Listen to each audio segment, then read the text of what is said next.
কৃষ্ণ যখন জন্ম নিয়েছিল কংসের কারাগারে দৈবকী উদরে,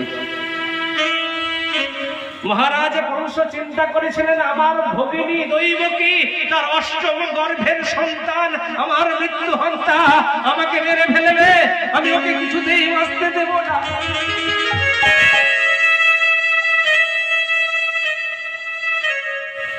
তাই বারবার চেষ্টা করেছিলেন ওই অষ্টম গর্ভের সন্তানটিকে আমি মারবো, মারতে পারেনি।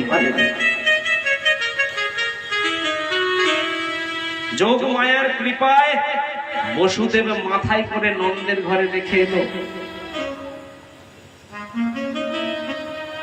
নন্দ মহারাজের ঘরে তিলে তিলে ছেলেটি যখন বেড়ে উঠছে, এদিকে কংস মহারাজকে চিৎকার করে বলে চলে গেল, মা গো যোগ মায়া, শুনে রাখো কংস, তোমারে বধিবে যে গোকুলে বাড়ি